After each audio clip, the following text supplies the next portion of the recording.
Hello and welcome to the Contracting Officer Podcast.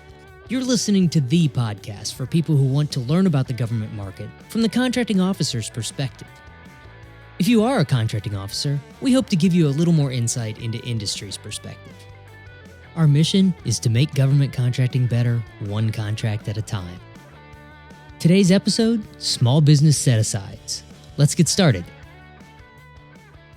Hey Kevin, today we're going to talk about small business set-asides. We are. This is another one of those many features that's unique to government contracts. So we're going to talk about it.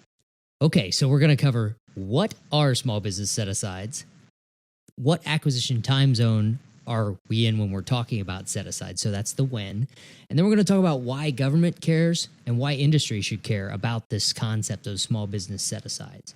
So to get it started, when do we think about set-asides? What acquisition time zone are we in?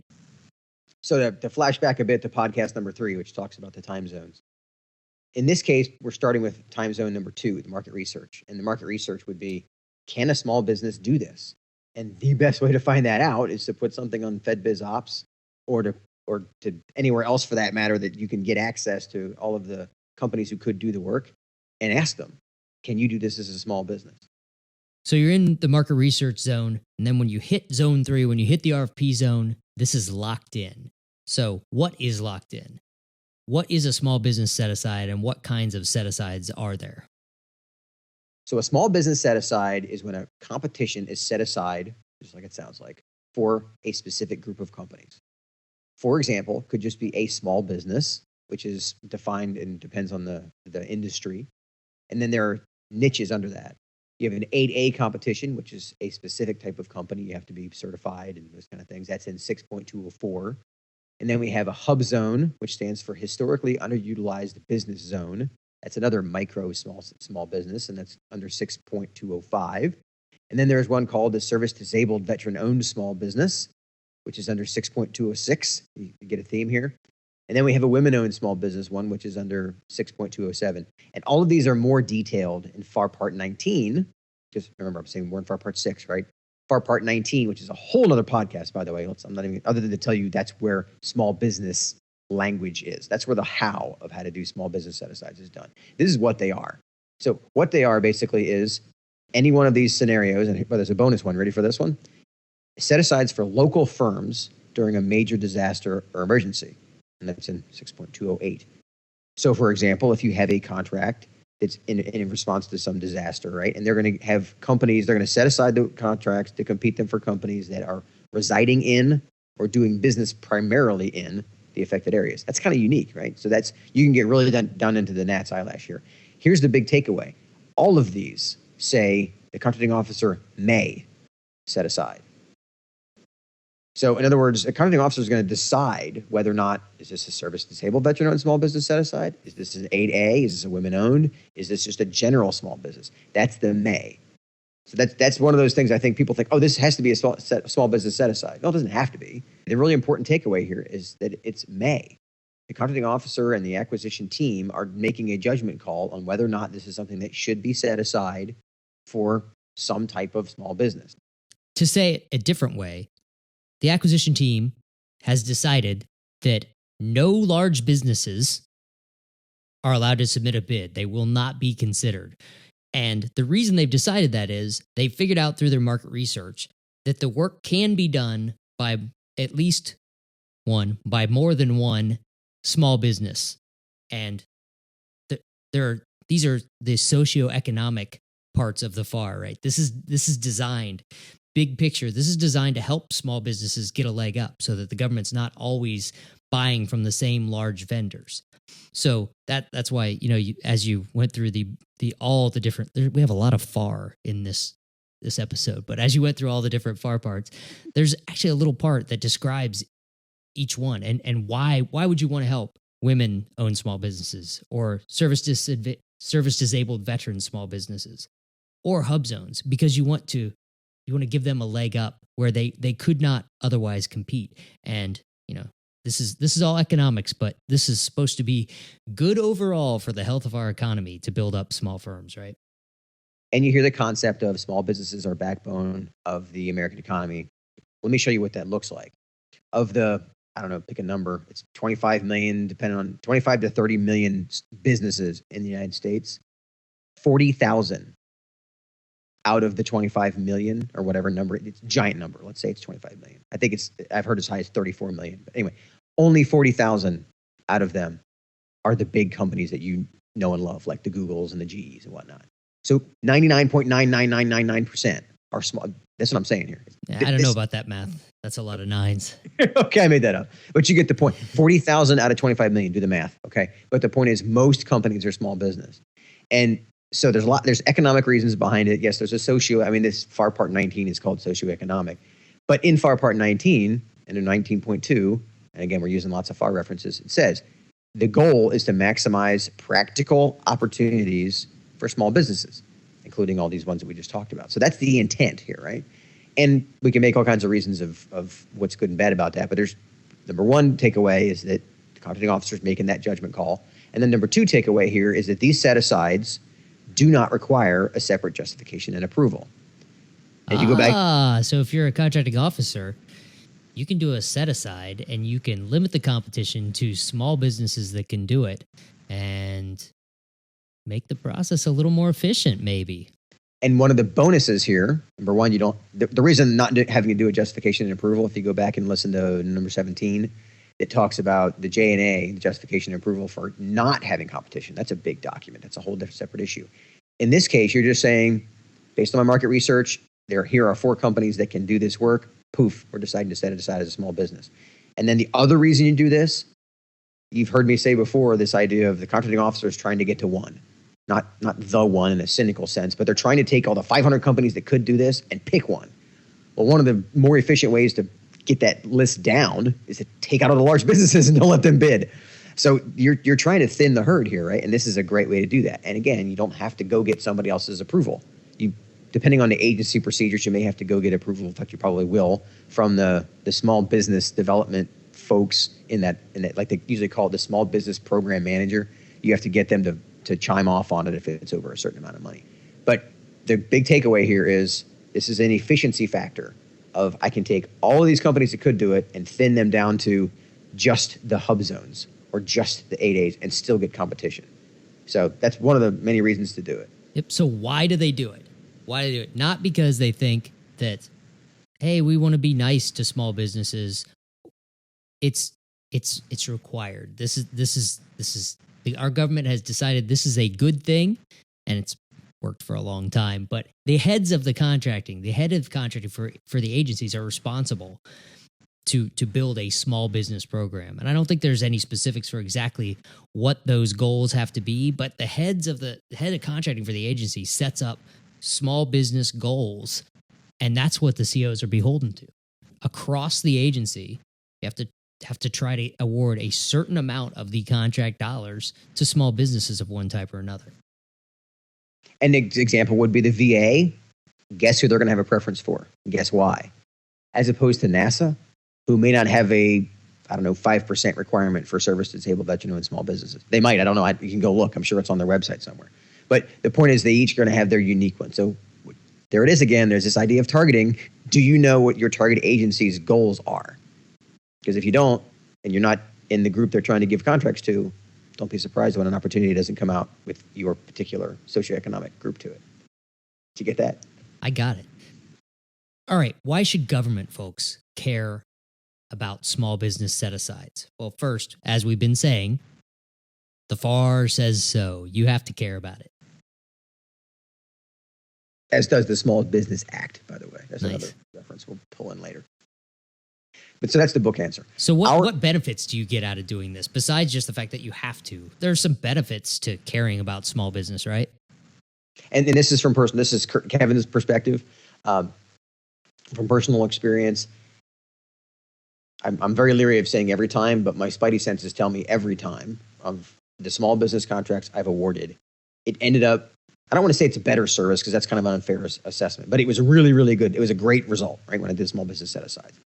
More often than not, they were done faster, and I could give you lots of examples of that. And yes, for those of you who are fixated on the cost, more often than not, they were cheaper. And let me show you why that is.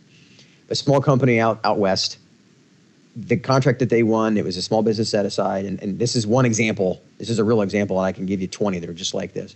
That company, the revenue they got from the contract that just I was the contracting officer. I'm not talking about the government agency was their customer. I'm not talking about the government customer. I'm talking about my contract. My contract with them represented approximately 5% of their revenue.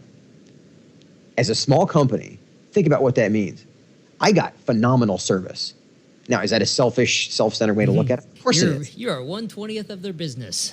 But think about that from a, I mean, again, I'm not trying to pick on the large business, but I was audit dust for them. Even on the like I had a $80 million contract for a particular type of product that only one large business made.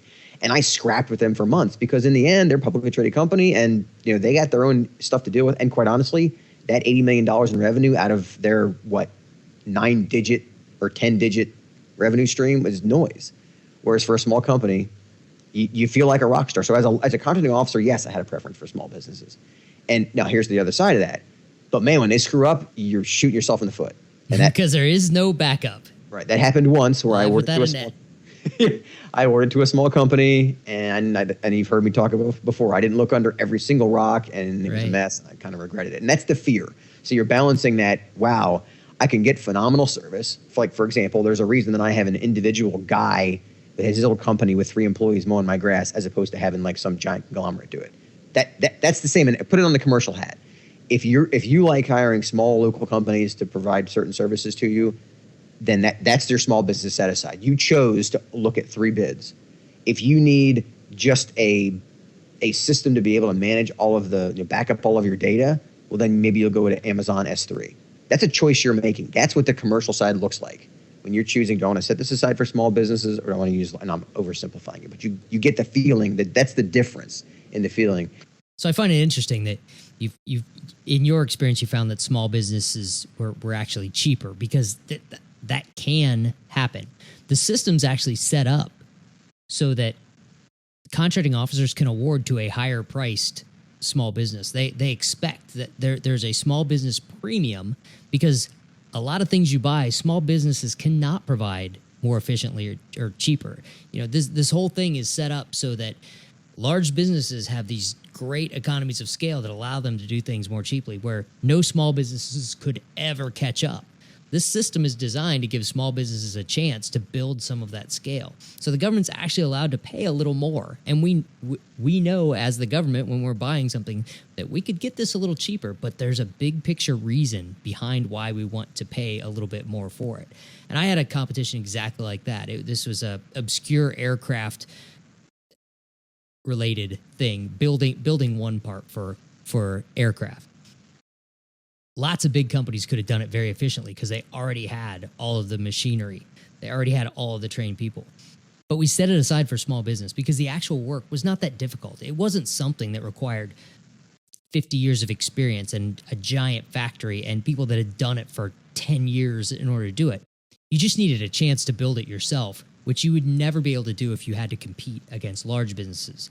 But as a small business, if you're only competing against other smalls, everyone's already on a level playing field. So in my experience, small businesses usually cost more. You know what? That's a phenomenal point because and I'm going to paint with a broad brush to tie onto your conversation here. In a commodity environment, that's absolutely true. So going back to my Amazon S3 example, or going back to the guy that mows my grass cost X amount. If I had some conglomerate that they had a much more efficient system and the overhead because they were able to get better financing on the 17 trucks they own as opposed to the one pickup truck he has. I mean, yeah, they would be cheaper. And that's very true that the economies of scale does kick in. So that's a very good point. Nice counter to my point of it's not always cheaper. And the more of a commodity is, then the more you probably will pay for a small business to do it. Very good point. And this is why this is fun because there's no yes or no. It's always gray. And then the other side of why government cares about this is you want the small businesses to know that the system isn't rigged. And what I mean by that is that the expectation, a lot of when you talk to people who don't have any government contracts, most of the time they assume that those large businesses basically run the show. And while on one hand, yes, they may have X number percentage of the overall budget, the number of transactions that they touch is much smaller than the combination of the small companies. So those small companies need to know that they have a real chance to play. And the small business set aside is a pretty clear way to do that, because now they've got an opportunity that even the large business doesn't have. So here's my short answer. So let's talk about why industry should care about small business set-asides. So if you're a small business, you care about this a lot. This goes back to targeting. If you understand, if you're communicating with your customers and you can convince them that small businesses can do this, you don't have to compete against those large businesses that may have lower costs than you due to these scale things we were just talking about. So if you're a small business, this is a way to really take advantage of a system that's set up to help you as a small business grow. And the idea there is that you're going to have fewer sharks in your lagoon. And I use that analogy because there are lots of sharks competing for every contract, right? But if you can thin it down to just the women-owned small businesses, well, let me say that again. If you can help influence the contracting officer thinning it down to just those women-owned small businesses, now you know who the sharks in the pond are. Sharks in the pond doesn't make sense. The sharks in the lagoon are. And this gets back to what we talked about in episode 16 with the importance of targeting. It ended up being a formal webinar. So the basic idea there is that you need to thin the herd of your competitors, so you have fewer sharks in the lagoon. Thin the herd of sharks? Is that what you're saying? Off the game here. No, I love it. Thin. How do you thin sharks? I don't know. That's a funny one. Okay, my analogies are falling apart here. You want less let me go back to just straight language. You want less competition. There you Nice. go. You get less competition. Boring. Boring is true. You get less competition by influencing the acquisition to have it set aside for the group that you're specifically in. How's that? And it's going to give you a strategic advantage because, again, foot stomping the whole targeting thing here, is if you are really awesome at one thing and you're only having to compete with a couple of other companies who are maybe less awesome than you, now you've got a really strong advantage because the government's requirement is to compete it. So the more targeted you are, and let me give you an example. You make power supplies, and your power supplies, which lots of people can make power supplies, but very few veteran-owned small businesses can make power supplies. Even fewer ones that are 8As can make power supplies. Even fewer can make ones that weigh a certain amount, can withstand certain temperatures, can withstand certain pressure, whatever. Put all those variables together, and now you've got a real strategic advantage. But until you think about where does the small business process fit into that, how does that happen? How do you get to be an 8A? How do you get to convince the contracting officer to set this aside for just 8As? You got to understand that process and your capability. So that's why it's a combination of both. You got to get your capability, do your targeting, and then understand how the small business piece pays into it. Right. And understand it. You have to be able to prove that you're a small business. We're not going to get into certifying yourself as a small business or anything, but it's good to know that you have to be able to prove that you are this type of small business to the government. Yeah, there is that whole detail. So if you're a large business, why should you care if you're a large business in industry? Well, this is a point. If it's going to be set aside, this is a targeting thing. You shouldn't waste your time and energy going after opportunities that are going to be set aside or are set aside. If you miss the point, if you miss that sentence that said this will be a small business set aside, you waste a lot of time and money. And if you don't see one that you may be the incumbent on it. And again, this is the kind of stuff I didn't think would happen, but I've seen it enough times that it really does. Company wins the work. They're a small business when they win the work. Fast forward 5 years, they're now a large business. They didn't plan for the fact that you're not going to be able to compete for this. You can team with somebody and be a sub to them and help them win it.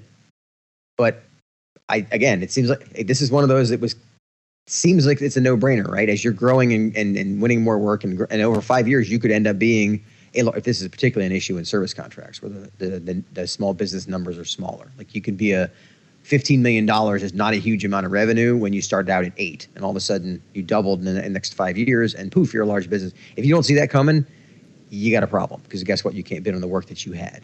Yeah, you were very successful when given extra advantages, and suddenly, boom, you're a large business, and you're competing with Lockheed. And don't forget, as a large business, you have to care about subcontracting because the government cares about it, and they pass their goals down to you so that you have to track the types of small businesses that you subcontract to, that you hire as a large business. And then you have to submit small business reports to the government so that they can take credit for meeting their small business goals through you. And the last reason why industry should care is this is a system we have. You can either learn to live with the system and take advantage of it, or you can ignore the system and hope for the best, which is a danger. Thanks for closing off that thought. All right, Kevin, let's wrap it up there. So remember, listeners, the podcast is enough for you. That's awesome. If you want more depth on some of these topics, you can join the Skyway Connection community. You can go to skywayacquisition.com/connect and enter the promo code podcast, and you can try the community for free for a while. Remember, this podcast is driven by listener ideas. What do you guys care about? You can go to the contractingofficerpodcast.com site, hit the contact button, send us a message. Let us know what you want to hear about. And also be sure to look us up on Twitter and Facebook and LinkedIn and all those places. And then my personal favorite plug is write us a review on iTunes, please, because it's how people find us, and we're giving away this information for free, so please help them find it. All right, Kevin, I'll talk to you later. Thanks. See ya. Okay, that's it for this week's episode. As always, if you have questions, comments, or complaints, go to contractingofficerpodcast.com, hit the contact button, and let us know what you think. Thanks for listening.